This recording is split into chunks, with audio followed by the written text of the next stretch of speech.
Should we start by discussing the third test? Yeah, let's start off with the cricket.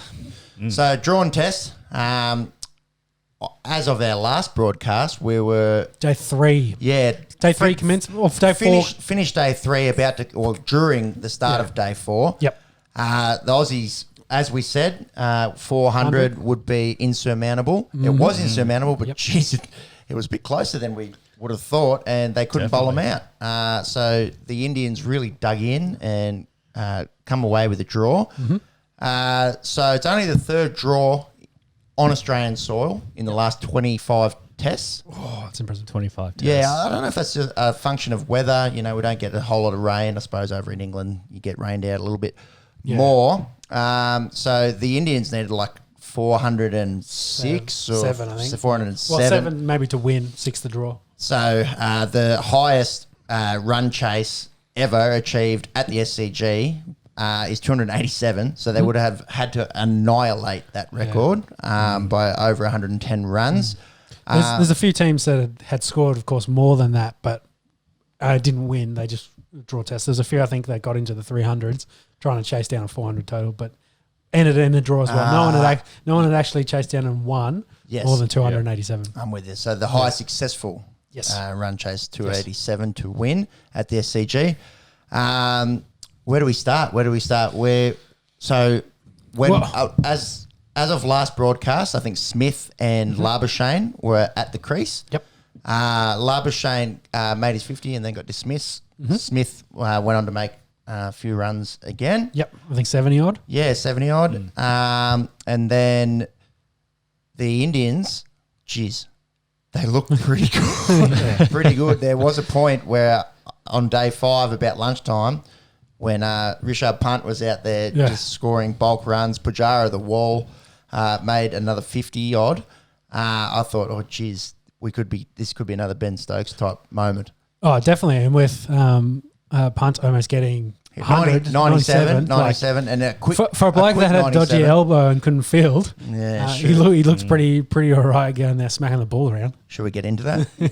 Well, it's probably one of there's two stories of. I think it's up there with one of the biggest stories. Yeah. So he gets smacked on the elbow, like point of the elbow, real good on the point, pretty hard. He doesn't keep in Australia's second innings. Yeah, takes a day off. Takes the day off, rests to recuperate. The new rules allow Saha to come in and keep the whole innings. Yep. So back in the day, they would have been looking around the field saying, who wants them, who wants the gloves? You'd literally have to pick someone, out of your starting 11 to get behind the stumps. That rule has changed. So Saha comes in, keeps all day, and then Punt goes out and bats like that. Sure. Probably upset all our 2 Indian listeners here on the Esky, but...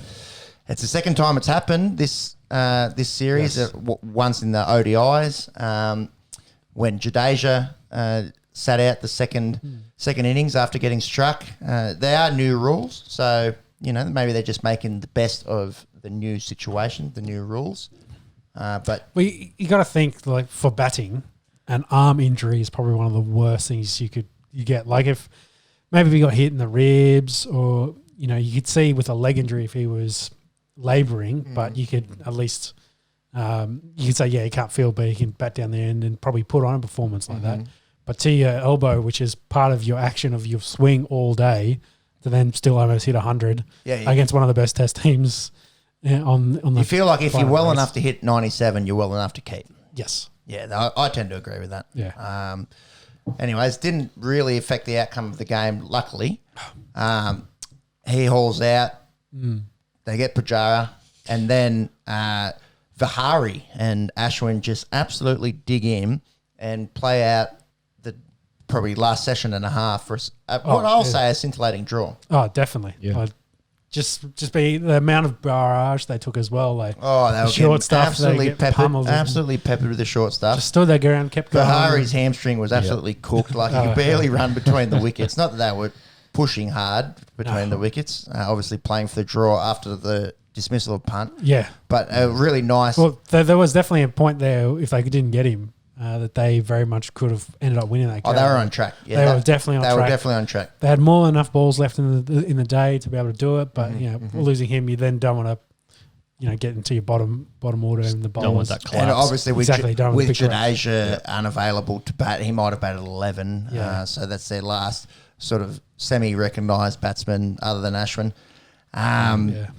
So, at the end of the day, a pretty well thought out draw. Yeah. Oh, it was an excellent cricket match, really. Yeah, and a nice display of defensive batting, I think, from Vihari and Ashwin at the end there. Something that you don't really see that often these days in a test match. Playing for the draw, and how good's test cricket? Yeah. So to finish up on the punt, the talk around, I don't know, not cheating in the ideas of, but playing within the rules. You could probably maybe give him a pass. I was just thinking of this. You could give him a pass if, maybe he needed to sit out a day because he's been hit on the elbow and it's a stinger. Like it's something that, like it could take a day to heal. Like it just needs to be rested and get that feeling, get the nerves firing again, and then the next day it comes out and it's like I feel great. I'm good to go for batting. So if maybe that day if they were still fielding. Wild example, but if they were, maybe he comes out and goes, I can go back into keeping. Yeah, it's hard to say. I think, look, they followed the rules that have been set. Yeah. So, according to the old rules, you'd say, maybe that is a bit borderline, but they followed the rules of the day, and for mine, play on. Yep. Which comes to the next point of mine. Yeah, go. So Steve Smith obviously goes out there at the start of day 5 and mucks up the another allegation of cheating.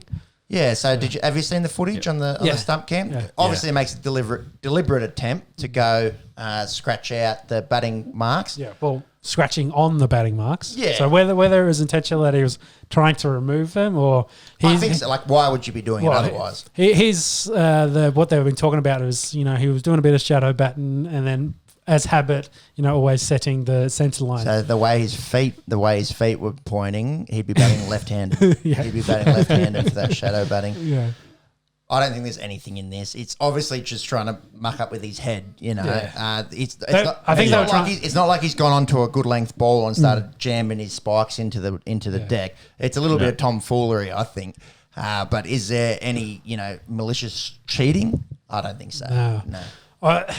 You got to understand, I think by then the Australians were very frustrated. You could see it with Payne and with his Payne's comments and his sledging, that they were definitely frustrated. So whether he was, just trying to put the batsman off a little bit, I don't think it affected him because he came back out straight away and said, "You marked remarked 10 all 3 seconds and you're sweet." Yeah, it was okay.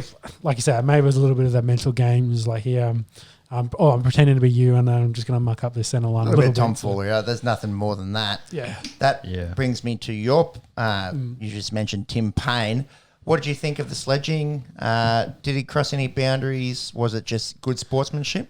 Was it within good sportsmanship, I should say? Well, if you compare it to sledging in the 80s and 90s, it was probably very tame. Yeah, I tend to agree. Stump mics on, obviously picking up nearly everything they said. A quick Google search will find out some of the really crazy stories of the 80s and 90s. Yeah. Often involving people's wives and a few expletives and I think things of that nature. I think one of the better shout outs, and thanks to Steamer, who's been on the Esky a couple times. Shout out to the Steam. Tim Payne 0 test hundreds and Ashwin's got 4. So at that point, I think Payne had 3 drops on the day as well. So maybe it's a little bit of frustration out of the Aussie captain. It definitely their short barrage wasn't working. They were still sticking in there. Mm-hmm. They were trying to unsettle them. They were trying anything, and then of course they've gone to the mental game and was like, hey, let's try and mess with the heads. Let's try and push our frustration on them a bit, but it just didn't work. So, and to be honest, I love it. I love a little bit of a sledge. It's Test match cricket. You should be strong enough mentally to be able to absorb that. Did Payne cross any lines? No, I think he called him a dickhead. I think he said at least my teammates. You've been called worse. So. Like me, dickhead. I think Ravi might have had the upper hand actually because he said, "I can't wait to get you." Payne said, "I can't wait to get you to the Gabba." Yeah. And Ravi said, "I can't wait to get you to India." And Payne obviously has been on one tour of India. Yeah. But I don't know. I think Ravi took it pretty well. He's just sort of packing away. It was like not competitive face- banter versus Yeah. like getting stuck into him personally or going No. after his like mom or I think his girlfriend, play wife, on. like that sort of thing. It also leads me to another point of note is should they be giving so much access via stump mics and whatever else other mics are on the pitch to what the players are saying? Warney and Simonson would probably say elsewise. Well, I think that was a little bit of I think that was a tech mishap. A little bit of technically difficulty. But you got Oh, no, Wow. everyone's struggling to talk to you. It's really good. need more beers in you. Well, you got to remember, sports are always the entertainment factor. So it's Yeah. what's entertaining. So they're trying to get as much access to the players and that, and trying to entertain, but that's still curated. So it's still up to the at the moment it's a 7 production crew to kind of or Fox Delta, depending on who you're watching it with, Fox Sports, to pick what they do and don't show. So Well, don't they broadcast with a few second delay anyway? Like, aren't they able to I would have thought for scratch the this expletives? for stump mics they would probably have at least a little bit of delay for this very reason. Yeah. Because I don't think 7 wants to be broadcasting dickhead in the middle of the day. Especially when Not that word. well, There could be worse. Yeah, right now on the Esky, I'll say fuckhead. but you got to worry about all the Karens that are sitting at home with their 11-year-olds watching cricket. So I get that. I get that. you got to remember the national appeal of cricket, especially during daytime. That it's you've got a much younger audience than say, well, even the Big Bash League. Like it still plays of an evening, but it's still cricket. Plenty of kids. Plenty of kids. Yeah, it's cricket is very much aimed, especially the Big Bash League, aimed at children. Well, aimed at the younger age groups than versus the 30-year-olds drinking beer, talking about shit on podcasts. 30-year-olds drinking beer saying, oh, geez, why do these kids just want to watch this bloody 2020 bullshit? They should be watching Test cricket like a real man. We love our Big Bash. That's So, on sledging, let's move to harassment. So the other big story was... From the crowd. The harassment and name calling from the crowd. Yep. So, did anyone ascertain what was said? I don't think there's anything really clear. There hasn't been a great amount of footage to say what was said. There's in some of the footage, you maybe could possibly make out some derogatory comments. Most of it, I think, was the crowd getting stuck into him. There's some talk that the 5 blokes they did eject, they ejected 2 other guys with them. Those 2 were defending them, saying it wasn't these blokes. They didn't say anything, and they didn't say anything bad. But I think overall, being to a lot of sports in Australia, crowds in Australia are very, very well known for saying a lot of garbage and a lot of shit out on the field. Yeah, but do you think it'd be different overseas? American sports, probably not. I think the westernized crowds will be very different to say what they. Let's say. I reckon if you went to American like college football or anything like that, the problem here is race. Yeah, that's the problem in terms of bad shit getting said when the Aussies go over to England. Do you reckon the Barmy Army hold back and they're all polite and they sip a cup of tea and they cross their members are wankers, cross their T's and they dot their I's? I doubt it. I think the problem is the issue of race, and if something derogatory was said in that field, then probably the boys need to get booted. Should it be a whole thing? Is Australia racist because there was 5 guys running their mouths at the cricket? Well, no, you just get on with it. I think you can't paint everyone with the same broad brush, but that's right. I will say that a lot of the crowds definitely. There's a lot of stuff you'd say that, again, going back to the factor of kids and children, you wouldn't want to take your kids to it because there's a lot of garbage getting said at sports grounds in Australia. Indeed, unfortunately. And so it's like you say, it's not a place where you go sit down and sip some tea. It's blokes drinking way too much beer and then trying to get stuck into the referees. And $9.50 a cup. I don't know. I think they dealt with it okay. They booted the guys, play on. You can't hold everyone, in the crowd to the same standard that a professional should be held to. I think it's hard to ascertain what was said. Even if it was something really bad, they did boot him. Yeah, they said they said see you later, play on. That's it. I think it's a much bigger problem if go back sledging if Tim Payne's saying these things because then that's the players and players shouldn't be people in the media and things should be exactly. held to a different standard. Yeah, definitely. Tim Payne as well. You reminded me. He also got put up for swearing at the umpire as well. Yes, he did. Because the DRS stuff, he's just like, can we get some fucking consistency? Yeah. Because again, he was frustrated. You could see he was frustrated. Yeah, you could tell. So hopefully, that's going to be a problem. If we talk about the fourth test, we don't want him going in frustrated into the Gabba. Like, no. And forget about that test. It's drawn, whatever. We got to win this one and win the series. Let's focus on winning this one. See what the pitch does. See how we can do it. You know what I'm worried about going in the Gabba test? India draws, they retain. Yep. So if there's any elements, Australia has to win. Any elements of weather as well, Brisbane, middle of January, storms. Yeah. They're usually pretty right. They'll get rain more of an evening than during the day. Tropical type stuff. Yeah. But still, if they get enough rain, then maybe that causes issues for the morning if it doesn't dry. And probably plays into the Indians' hands. I was going to say, with that in mind, if you're Australia, would you rather bat first or field first? Bat. I think you want to win that toss and bat first. Generally, I think in Australian conditions, you want to bat first. You prefer to get your innings out, and then you want the other team on that day 5. Like you want them on that pitch. Hopefully, that's deteriorated and it's doing stuff. Yeah, because it's much harder to bat on the end of day 4 and 5 than it is on day 1 and 3. I can't think of too many instances in recent memory where you've won the toss, you bowl, and end up winning in Australia. That brings me to my next point, courtesy of tab.com.au. Sportsbet haven't been replying to our emails if you guys are interested. Last time a touring team won at the Gabba, 31 years ago. 31 years ago. In that time, Australia, 24 wins, 7 draws. Yep. A really bad place for India to go to try and retain this series. How do you think they'll be feeling? And on top of that, they're absolutely injury ravaged. Yeah. So let's talk about them going into Brisbane first, because of course there's some stuff in the media today about being in quarantines like being in prison. Rada. I think hotels are a bit different in prison, but yes, you can't go out. Do you get paid in prison? It's definitely not a Colombian prison. So it's Alexander McConaughey, maybe. They got Fox still there? Yeah. Fox still. I think only one way to find out. Yeah, I'll go 3 meals a day. I'd be happy if that's kind of their mindset they're going into, that they're, well, maybe it goes both ways. So they might think they're hard done by and that'll steal them together and they'll play better. Or maybe it'll slip into the back of their minds. It's like, this is garbage. Why do we have to do this? And they come out a bit flat. Like, it'd be interesting to see how they play, because I know it's it's just a bubble. That's all it is. Yeah, well, some of the NRL and the AFL teams this year, when they had to travel, from New South Wales and they had to go into Queensland or to go in last minute, really came in flat for that.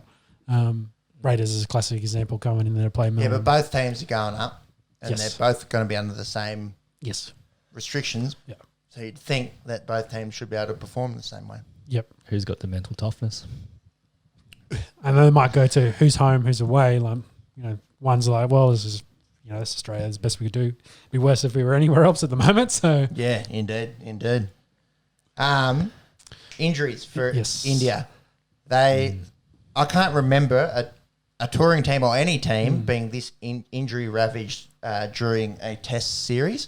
So Jadeja will obviously miss out. Yeah, but his injury, of course, from I don't want to say caused by the strains, but from peppered. He got a broken fucking arm. Yeah. Well, was it? It wasn't Sammy. It was the other one. Mohamed Sami. Yeah. He did. So he's out because he got struck. He broke his arm, and I thought Jadeja was thumb.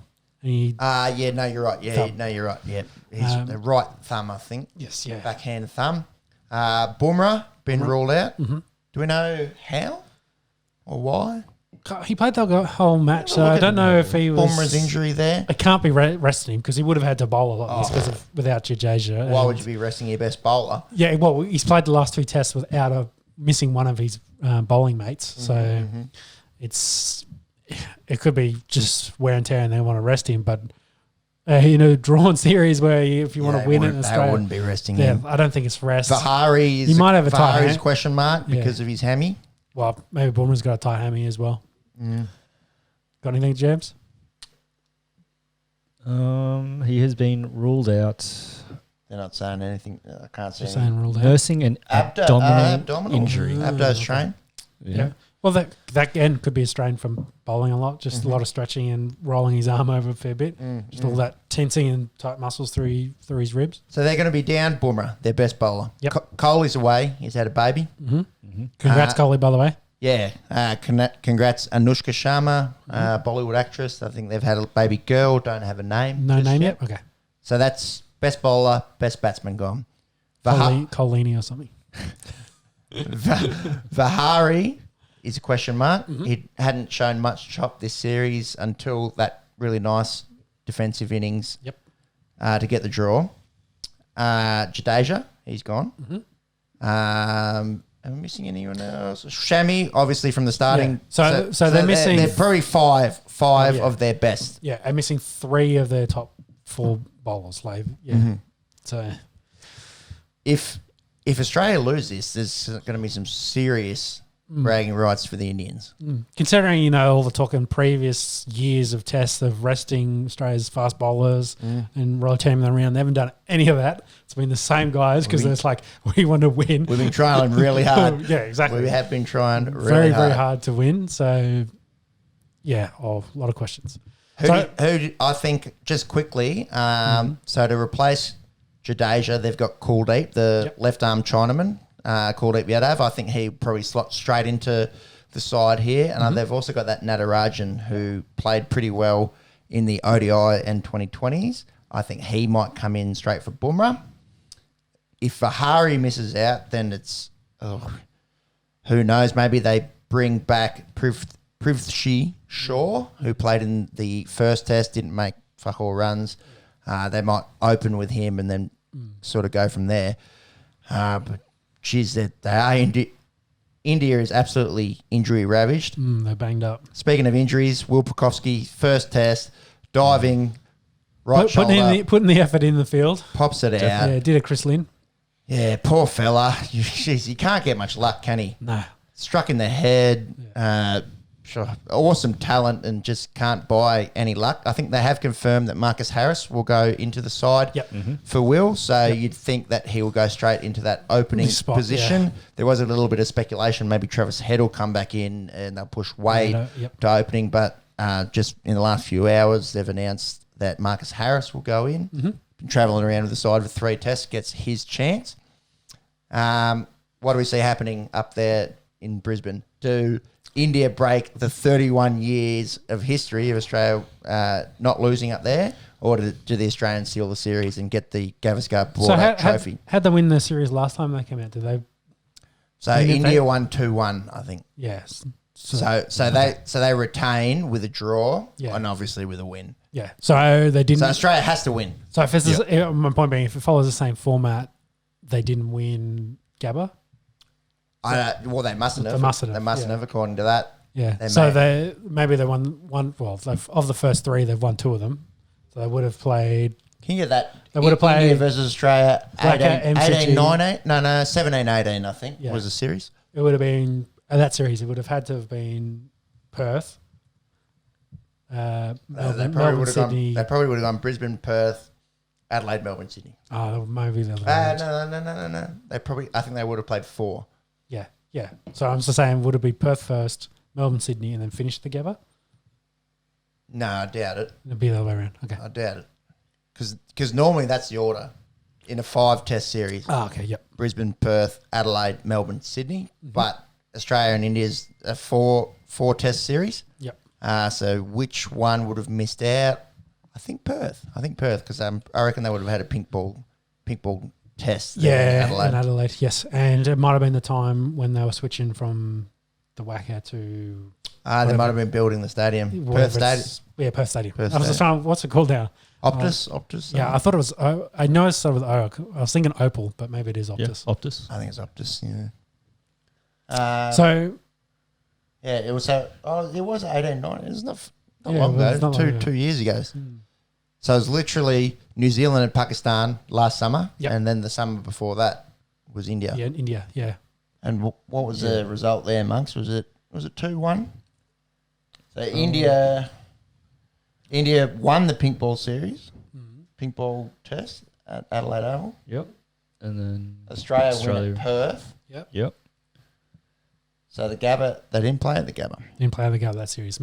Interesting. India win the MCG, Matt Strawn, SCG. I think the Indian Cricket Board has made a point of trying to avoid Or the Brisbane. Gabba. So thinking about that then, you would say the Australians should be favourites? They definitely should be. And they should, weather permitting, they should win this. They should. Like the state of the Indian team in terms of injuries. Yep, they should. And if they don't, you'd be asking a lot of questions. Indeed. Yeah. And, well, here's a question for you. It goes back to Tim Payne, his frustration in the sledging, his captaincy. If he doesn't win this series, do you see him maintaining his captaincy, being the captain going forward, considering Steve Smith's there ready to go? I think he's a pretty good leader. I honestly don't know if Smith will get the nod. Yeah, even straight away. If Payne, say, because Payne's not super old for a cricketer, but he's 36, 37? Yeah, 35. I think we looked this up the other day. He's a bit younger than we thought. Maybe. But he is an older 36. cricketer. There you go, 36. So it's whether if you take him out of the side and bring someone else in, then who do you pick as your captain? You They probably won't have. I don't think they'll bring an external captain in. no. But out of if you take If they Payne replace out, him as who a would they replace wicketkeeper. him with? Because I don't think they'll give it back to Steve Smith straight away. yeah, well, I don't think they'll give it to Warner, considering Nope. his play. He had more of a play than say Steve Smith did. Yep. In that, so I don't think they'll go near him for Test captain. Bowling captain, unusual. Unusual, but then was it Starkey's probably been in the lair the longest? Maybe Cummins. I thought they were grooming Head to be the next captain, and True. he's not making the side at the yeah, moment. true. Might be Jay Webster coming in, left arm Chinaman. Maybe. Cummins maybe makes sense a little bit. I could see that. Maybe. I wouldn't pick Gary. I wonder who the last fast bowler. You search captain. last fast bowler to be captain of Australia. What about here's one for you. What about Labuschagne? That's a good shout. Considering the Very young, very young, but again, you could be he's number 3. He's kind of cemented himself. Always gone runs. He's How long having a has he great been in career the so side far. for? 2 years. A couple of years, but then they could be your Test captain for the next 10, which I think is what they wanted with Smithy when they first picked him. Was like, hey, he's going to be our Test captain for the next 10 years. He's just got caught cheating. Everyone else does it. Everyone, the boys got caught cheating, and I had to take the fall for him, fuckers. God, he's a saint. Yeah, He's an absolute saint. but yeah, if I'm looking at that 11, Labuschagne probably makes the most sense. And if I'm going to pick a bowler, maybe Cummins. How far back are you going? So, what? All right. So we've got Payne. Payne, Smith, Mm-hmm. Watson, Clark. No, what's a one test, I think? Yeah. Ponting. Gilly, few tests. Yep. Steve Waugh, a bunch, obviously. Taylor. Taylor, a bunch. Border, a bunch. Mm-hmm. Kim Hughes, all-rounder. Graham Yallop Who's a bat. back in the 70s. Greg Chappell. Bat. Ian Chappell, Chappell. bat. Yeah. Barry Jarman. No idea who the fuck that is. Bill Laurie, Bill Laurie, bat. Brian Booth. Bob Simpson. All-rounder. Harvey. Richie Beno, All-rounder. Ian Yeah, Craig. Ben could bowl a little bit, but he's not. I wouldn't say he's. Click on him. Ray Linwell, I think he was. What I think- year? I What think year he you're in was now? You're in the 1950s? 50s? Yeah. Yeah. I think he So might. let's go with a fucking long time. That's 70 years ago. I think he was a fast bowler. All rounder. Maybe none. Yeah. It's probably because they just Well, go, I'm going to bowl the next 40 overs. You boys are taking care of that end. He's like, field position. I want all 10 dudes just here around the wicket. Yeah, again, I'm not even recognising some of these names. Ian Johnson, maybe. Ian Johnson Specialist bowler. Yeah. Right arm off spin. was captain when? 1992. Yep. We sacrificed him to our guards.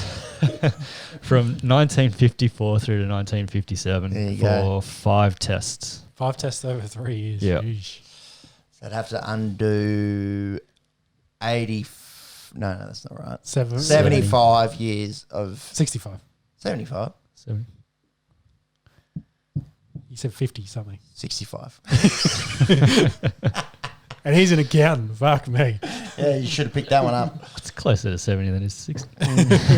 Anyways, you wouldn't think that. The point is, if anyone is still listening, the point is that a predominant bowler, a strike bowler, hasn't been the Australian captain since the 1950s.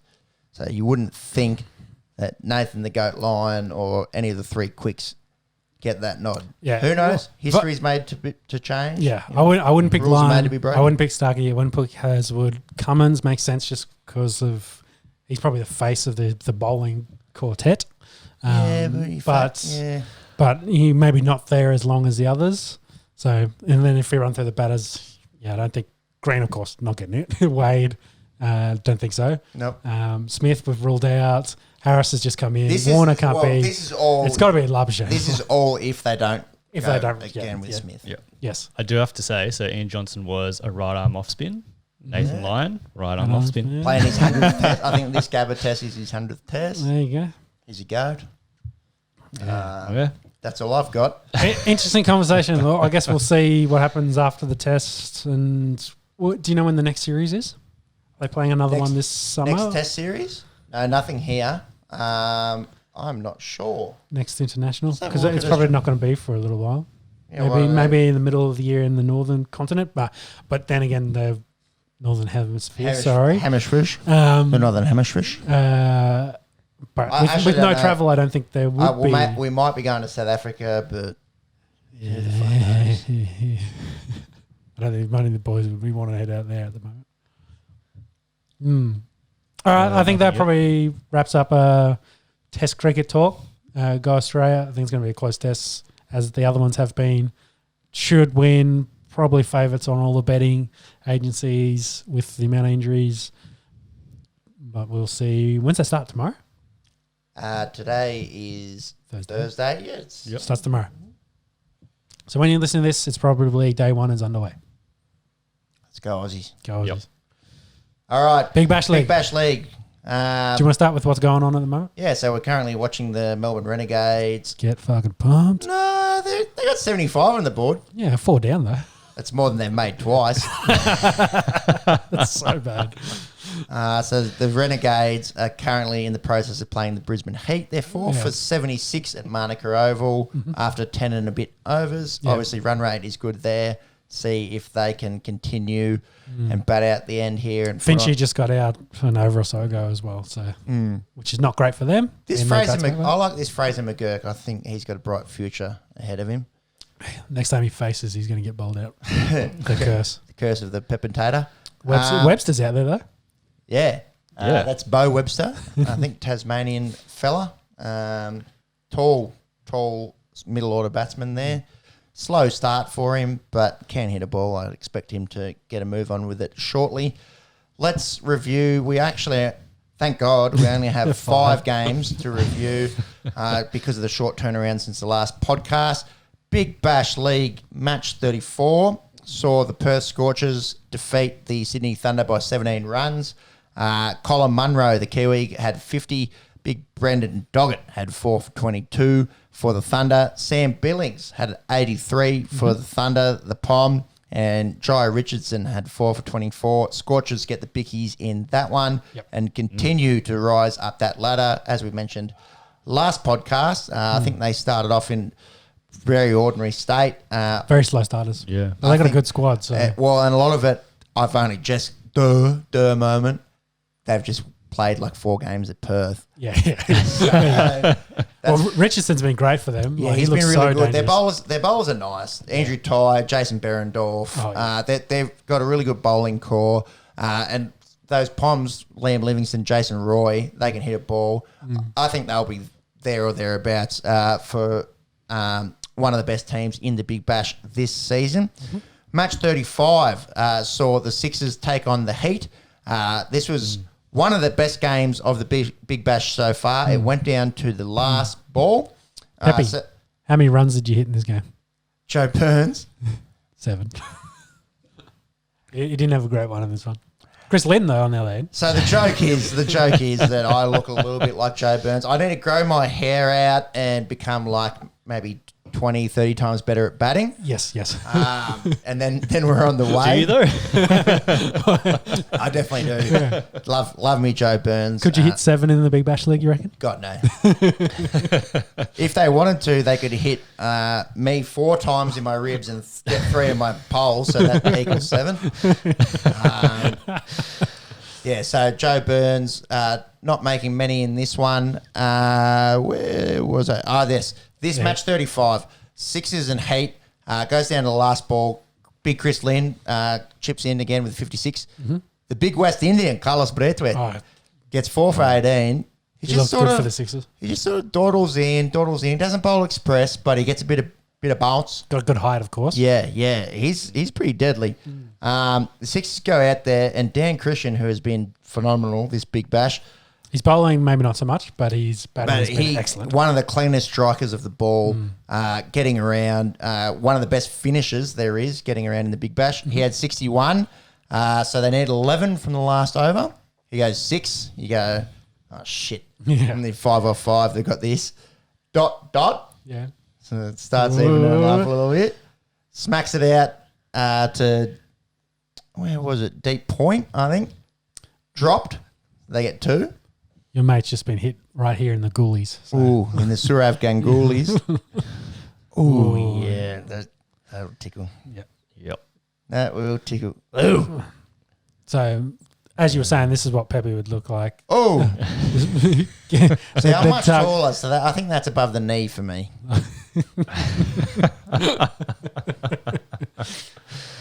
Not happy. Definitely not the same as where the old Gangulis lie there. Where was it? All right. Sorry. 6 2 drop. For a drop. Yeah. 2, Dan Christian dives in to make it. They need 1 to win off the end. He gets a waist high full. He puts it away for 4. One of the better finishes in the Big Bash so far. The Sixers get the win and go to the top of the ladder with that.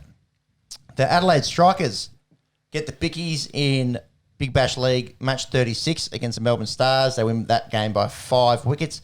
Nick Maddinson and Marcus Dornis chip in with 40-odd.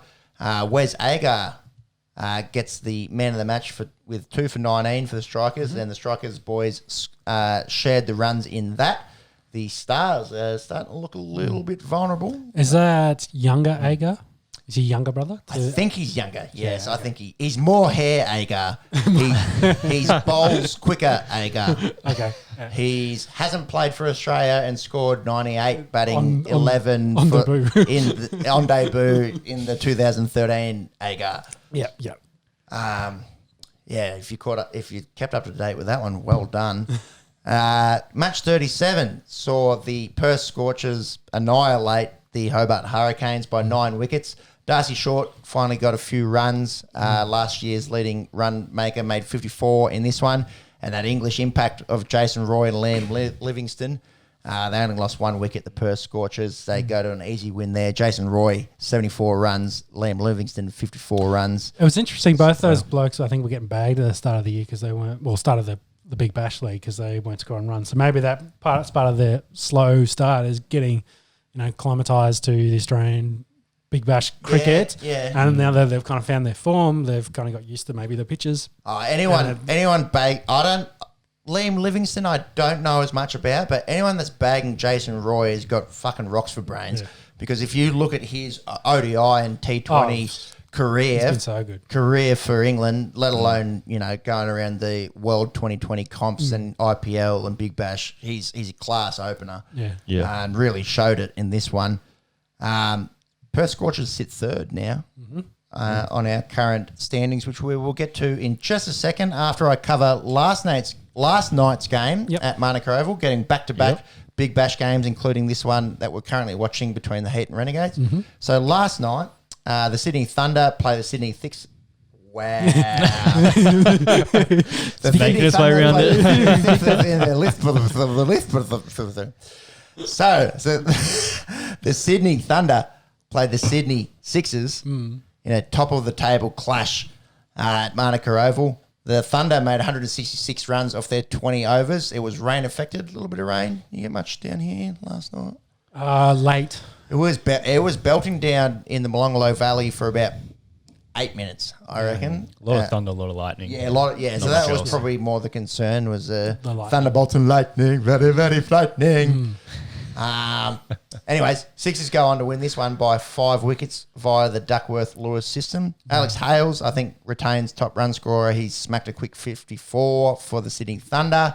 And Dan Sams, he can hit a ball. He made 50 not out. And Stephen O'Keefe, 3 for 15 for the Sydney Sixers, best of the bowlers. Josh Philippe, as we've mentioned, really class batsman. He had 64. I think he got out. They needed 1 to win off a fuckload of balls, and he got out, so didn't get to hit the winning runs and get the red ink. But the Sixers get the win via the DLS there and go to the top of the table, I believe. Yep. So, That's what you said before. So yeah. And speaking of the top, Philippe, still on top just by well, a few runs. recently on top. Recently, on top, 337. Sorry, yeah. Overtakes Alex Hales there That's on right. 323. Well, 54 and 64 respectively in that match. That'll help. That'll help. Give him a 10 run difference.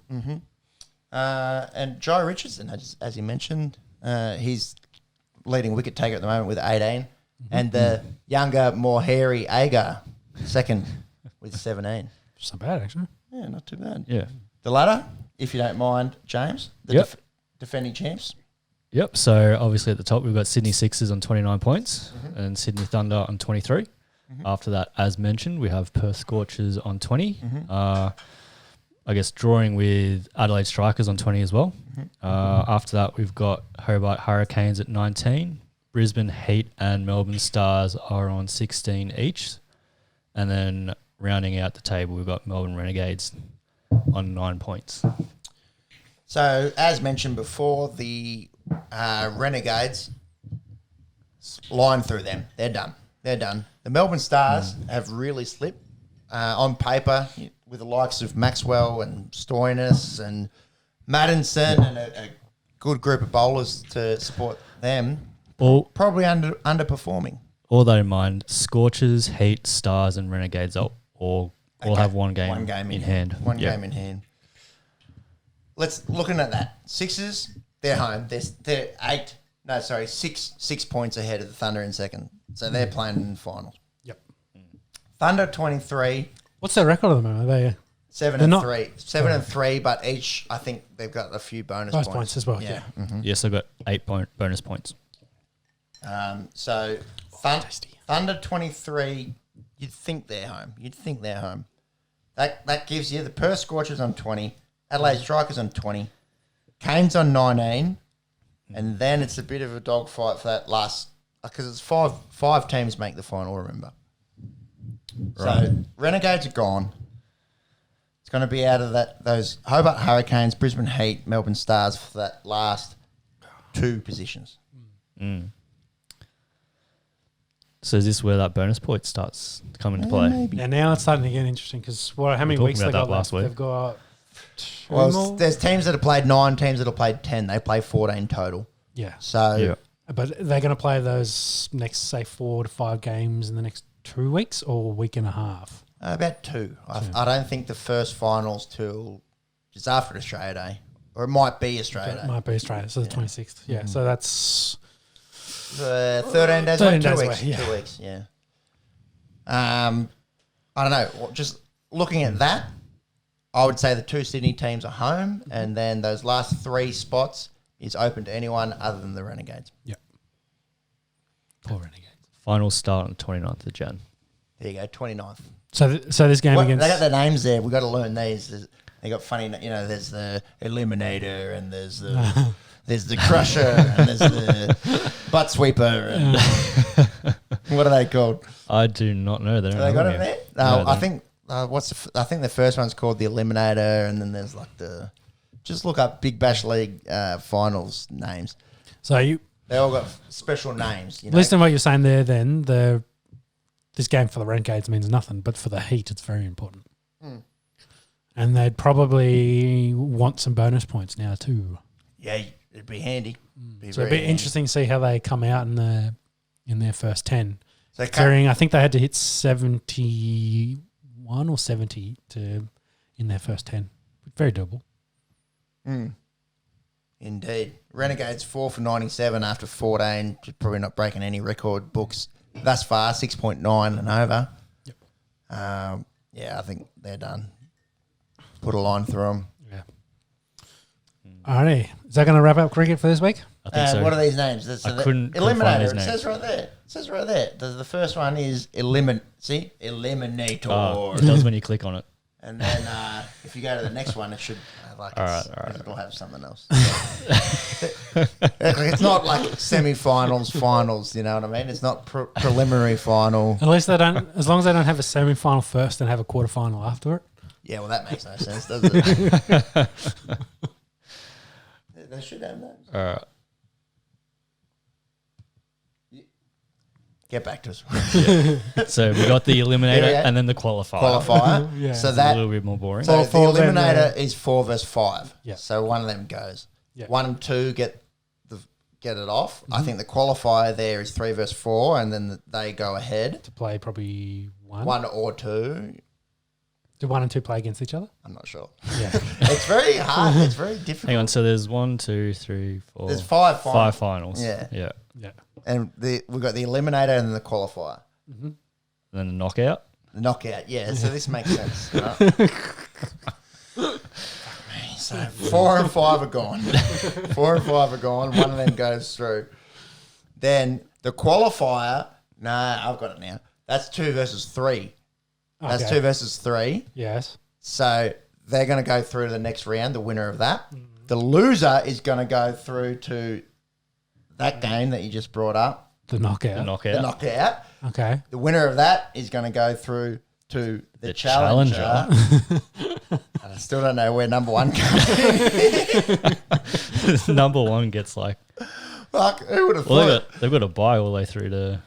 They don't make the final. I think they come up in one of those later games. Semi-final? No, challenger. There's no semis or prelims here, mate. The It's just challenges and eliminators and knockouts and And obviously Decider. the last one's the final. the final. Is it called the final or is It's it called the final. All right, here's what we're going to They do, ran guys. out. They ran out of their marketing budget. To save his listening to this garbage, we've also spent 50 minutes on cricket here. Yeah. We're going to have a look at how this system works and get back to you next podcast. Thank you very much, Monkey, for trying to get on top of that. Who would have thought you needed a degree in fucking advanced physics to understand how the Big Bash final series works?